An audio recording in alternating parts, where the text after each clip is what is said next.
Michael Jordan, whom many consider the greatest athlete ever to play professional basketball, has a long history of being reticent to discuss politics or state political positions. Jordan once, according to reports that were never verified, refused to endorse a black candidate in a North Carolina Senate race against a longtime racist, Jesse Helms, with the quip, "Republicans buy sneakers too." These days in his retirement, Jordan is the managing partner of the Charlotte Hornets basketball team in North Carolina, where the far right wing controls most political offices, and he has once again tried to stay away from sensitive political issues. Until now. This weekend, even Jordan spoke out after President Trump at a rally in Alabama on Friday that owners of NFL teams should take action against players' peaceful protests, including taking a knee when the national anthem is played, by having the team owner say, "Get that son of a bitch off the field right now. He's fired." He's fired. Trump may be recycling his line from his days on The Apprentice, but Jordan made clear that this time the president is not the boss. On Sunday evening, Jordan told the Charlotte Observer newspaper that athletes who protest, taking a knee or otherwise carrying out peaceful protests, should not be demonized. "One of the fundamental rights this country is founded on was freedom of speech," said Jordan, "and we have a long tradition of nonviolent, peaceful protest. Those who exercise the right to peacefully express themselves should not be demonized or ostracized." At a time of increasing divisiveness and hate in this country, added Jordan, "we should be looking for ways to work together and support each other and not create more division. I support Commissioner Adam Silver, the NBA, its players and all those who wish to exercise their right to free speech," concluded Jordan. Jordan's reference to the Professional Basketball League, which obviously also applied to pro football, put him on record along with other NBA team owners, players, and even the league's commissioner, as rejecting Trump's call to treat protesters as pariahs. The NBA was drawn into Trump's tirade last week after Golden State Warriors superstar Stephen Curry, arguably the greatest player active in the game today, said he would not go to the White House to meet with Trump, who was to honor him and his team for winning the World Championship of Pro Basketball last season. In response, Trump withdrew his offer for a visit to the entire team in a tweet. Trump's withdrawal of an invitation, which had actually not yet been formalized, came shortly after Curry's position was discussed on the morning show Fox and Friends, which Trump is known to frequently watch. Visiting the president in D.C. is customary for American championship teams, reported Sports Illustrated online. Curry, head coach Steve Kerr and other members of the Warriors have been outspoken against President Donald Trump, his policies and his stances on social issues in the past, and Curry's comments then come as little surprise after he said the same thing in June. The Warriors responded in a statement, "We accept that President Trump has made it clear that we are not invited.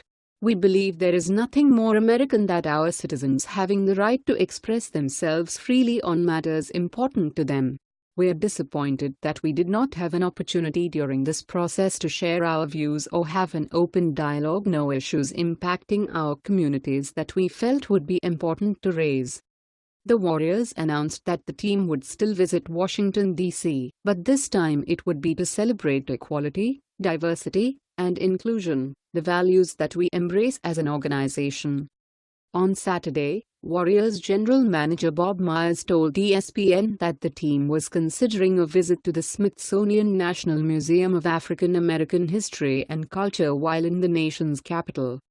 Curry had set the tone on Friday when he responded to Trump's comments in Alabama, where he had gone to support a candidate in a close special election for the Senate.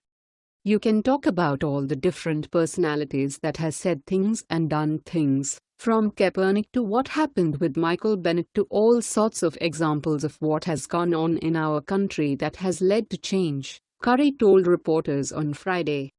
"We're all trying to do what we can using our platforms, using our opportunities to shed light on that," added Curry. "That's kind of where I stand on that. I don't think us going to the White House will miraculously make everything better, but this is my opportunity to voice that. Curry was referring in his comments to Colin Kaepernick, who as a member of the San Francisco 49ers last season, kneeled during the playing of the national anthem, evoking a blast of criticism and an equal amount of support.